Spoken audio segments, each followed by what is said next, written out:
Interactive Designs, and I'm here today to talk about scams that are happening today utilizing AI.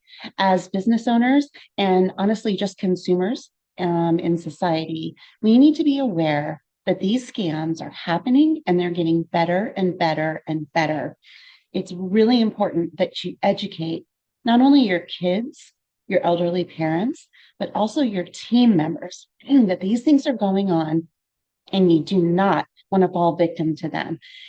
AI technology is getting better at lightning speed, and it's the fastest growth and improvement in technology that I would say we've seen in our lifetime. So it's going to get better, and that makes it worse for us as consumers because it's much easier to get duped into something that we shouldn't do. So let's just dive right in. I'm going to share my screen and we are going to talk about some things that are going on right now. So let's go. The format that I'm going to attempt to do this in is to first talk about the types of scams that are going on, and then give you some actual tips that you can use to protect yourself and your family and your team members. The first one, it's not new, phishing. We've all seen phishing emails by now, and those are emails that contain nefarious links that they get you to click on in some convincing way to steal information. Now, the thing with phishing emails is in the past, you could really detect a lot of them because there was broken English and often typos or misspellings. But with things like ChatGPT and artificial intelligence, these emails are getting better and better and better, much harder to detect. So you want to be much more vigilant about not clicking on links in emails and instead going directly to the website on your own by typing in the website address in the browser to ensure that you're actually on the website of the financial institution or whatever website that it's trying to get you to go to. Now, you also want to make sure that you educate your team because there are some phishing type attempts that are going on that are targeted to businesses. And this has happened to MSW Interactive Designs. It's called BEC, Business Email Compromise.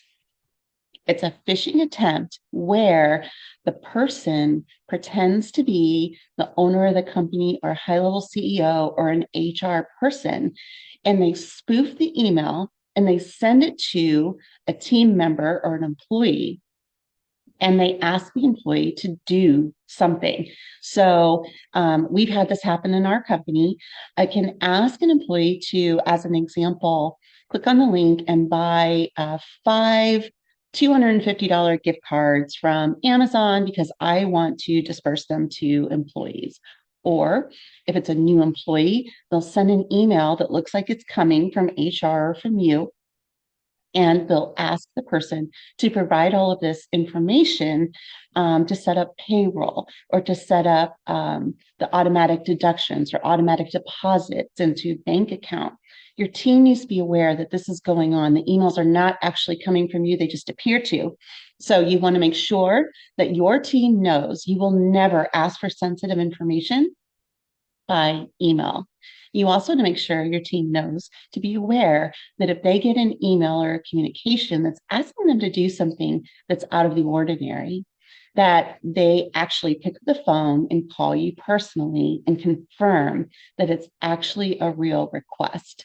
Now, on the screen here, I have some other types of phishing that are going on. There's smishing, which is done by text, and that's becoming more prevalent too. And the reason I'm bringing this up in the context of AI is because these scams are getting much better because scammers are using the AI to actually write the scripts. So they're more believable than they used to be in the past. The next one is AI-powered robocalls.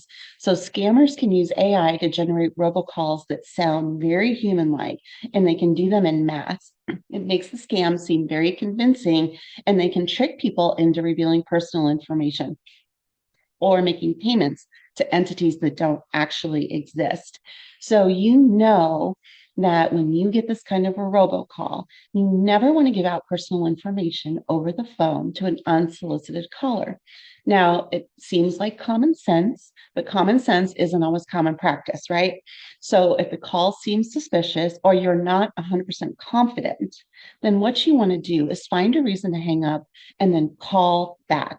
You call the number that you know is the entity. So if it's a robocall that appears to be from a bank that you do business with, as an example, you do not give out the information over the phone. You actually hang up and call the bank back and talk to an actual representative at the bank.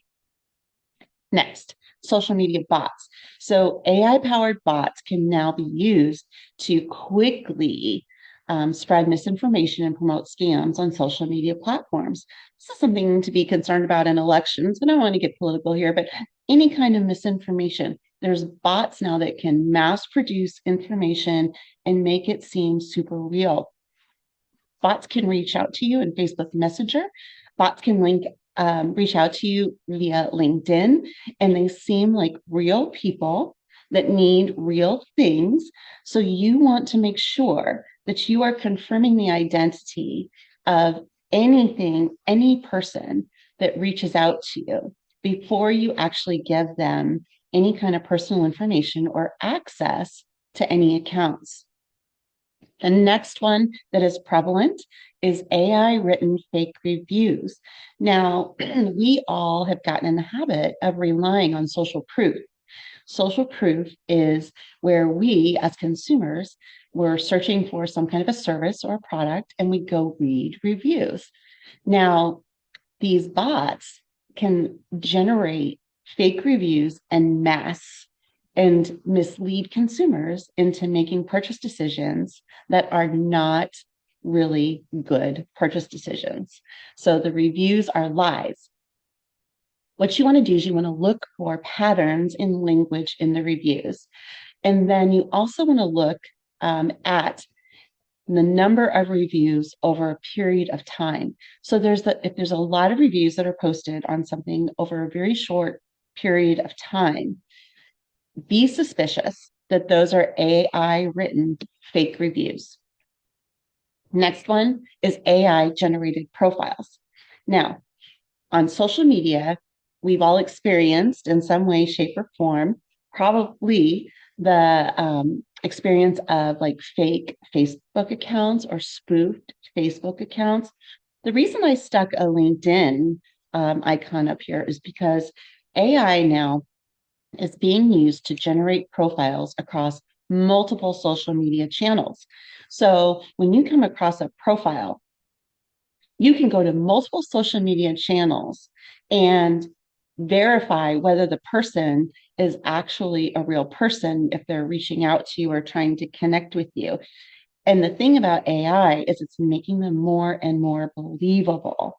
So things to look out for is to be skeptical of interacting with profiles that look perfect posts every time, or if it's like a low engagement channel. So you can go to a Facebook profile that looks like it could be a friend or a colleague or someone that you're trying to reach out to. And if there's very few posts, be skeptical of that. It could be a spoofed account. And also go check multiple channels and the depth at which the information on the channels is available.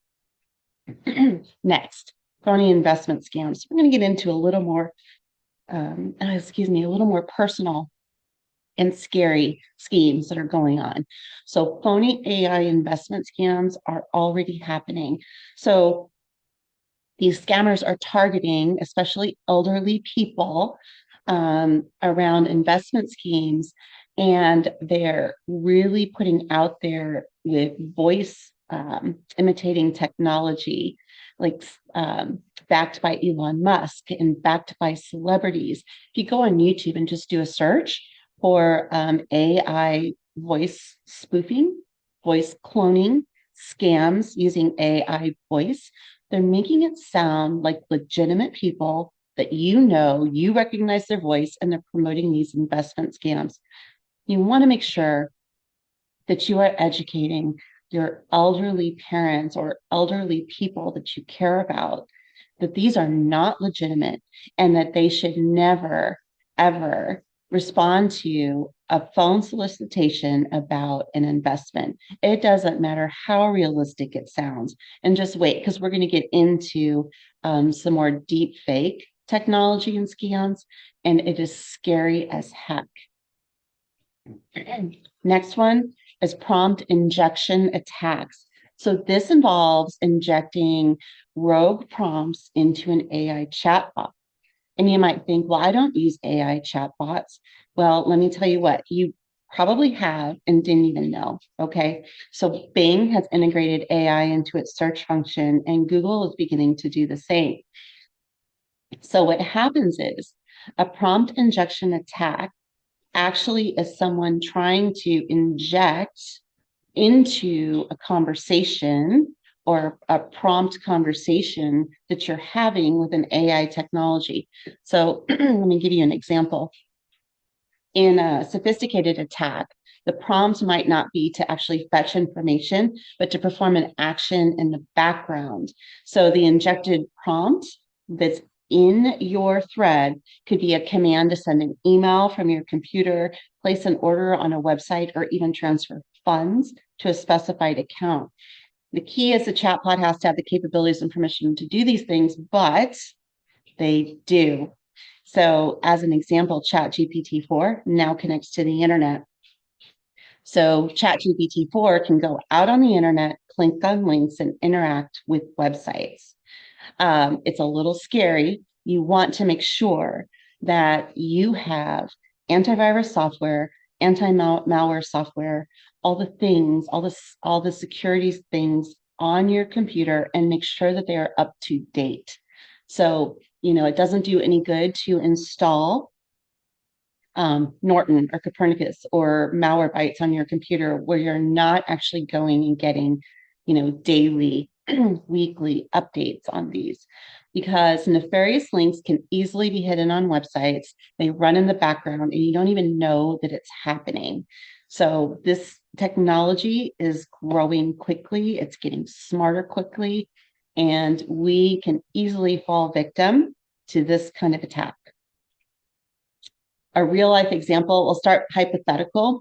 A hacker injects a hidden prompt into a website, which then hijacks conversation with an AI assistant like Bing, right? Bing is a search engine that uses AI now. In a real example that actually happened, you can Google it, is that some programmers on GitHub created a virus to impersonate a Microsoft employee who was offering like these crazy, insane laptop deals, and people actually fell for it. So they clicked through the link, purchased these laptops, and of course, they never got the laptop, but the scammers got the money. Okay, next, voice cloning scams. And this is where it gets really scary.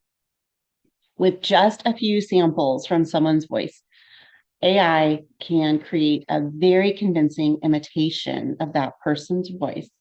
And then it sounds like it's coming from you. If something seems suspicious when you get a phone call, hang up, call the person back. All right. I can't even begin to tell you what I'm going to show you next using voice cloning. Scary things are happening. And this is the one that I'm saving for last because it is so scary. It's horrifying, really. And it's actually happening. So it's called a deep fake. A deep fake is a scam where somebody has used audio to clone a voice, and they clone a voice of someone that you know and care about. It can be an elderly parent, it can be a child. And then they deceive you into believing that the call is coming from that person. So there's voice spoofing, and there's fake kidnapping schemes going on unbelievably. So I just actually want to show you, I'm going to minimize this. Let's see here. I'll show you this one.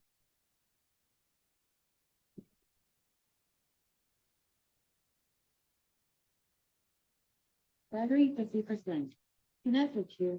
PSKTOPGFH7NO. Get the audio.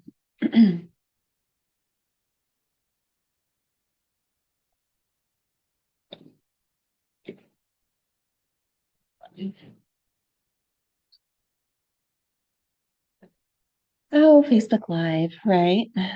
Let's do this. Her daughter had not been kidnapped. Okay. All right, let's just start that one again. This mom got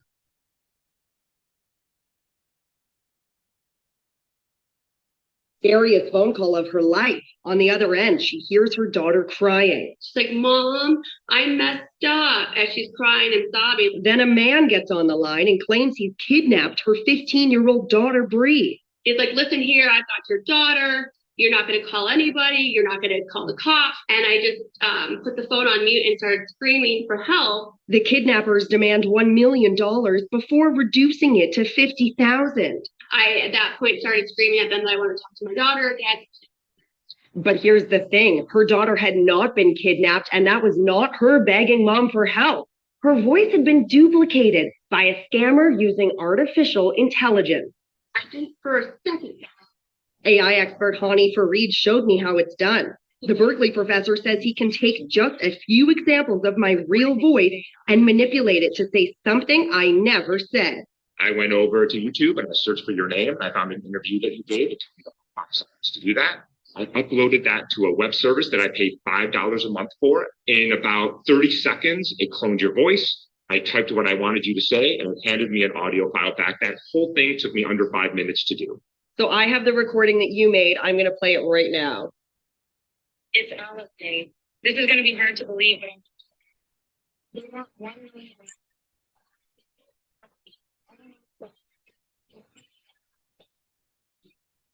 That's pretty creepy. Fortunately, mom Jennifer DeStefano called Bree before paying a dime in ransom money. I was in Flagstaff skiing with my little brother. My mom called me. She was crying, like bawling. Still gives me goosebumps because her voice is so real. Bree has no idea how the scammers got a sample of her voice that they used to create the phony kidnapping script. I cry like a very specific way.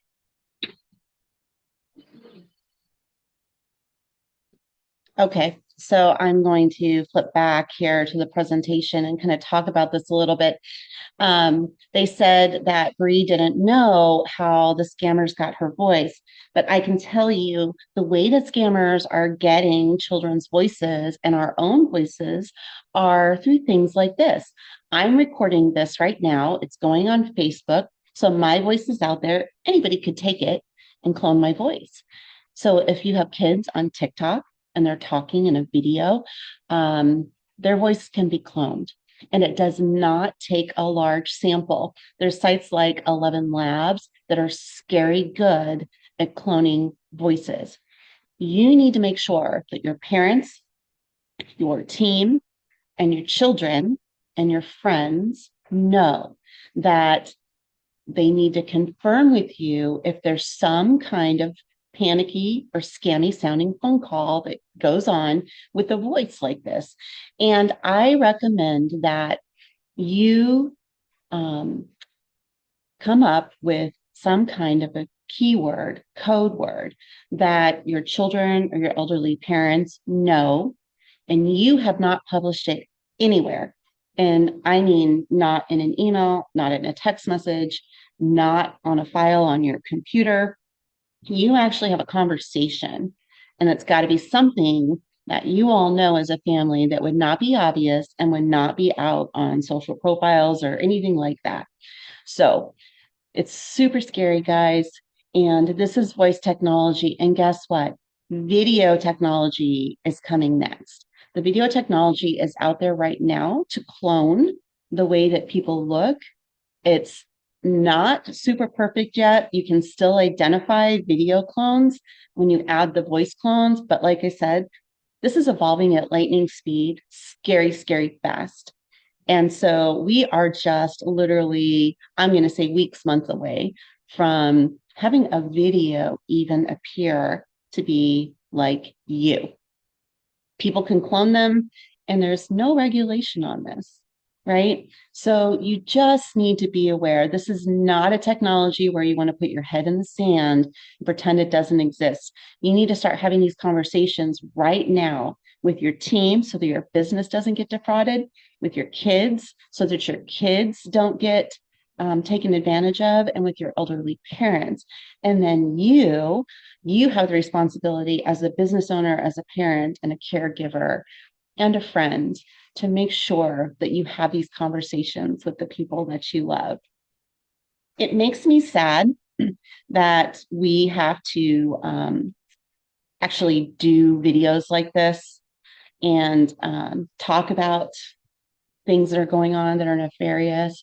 But the fact is, it exists and it's important to be aware. I don't like to spend too much time on negative topics like this, but I feel like this is so important because it's becoming more and more prevalent.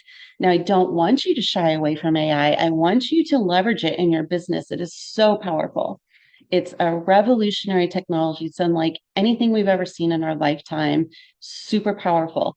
But there's always bad actors then who are going to use it for nefarious things. And so I just want you to make sure that you're aware of the power of it, how easy it is to manipulate, and don't get taken advantage of.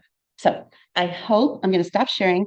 I hope that this short Facebook Live serves you, gives you some information that you can take away, implement in your life, in your business to protect people and things that you care about deeply. All right, everyone, have a great week. Have a great month, and I will see you on Facebook Live next month. And remember, if we can help you in any way with your online marketing, we are here.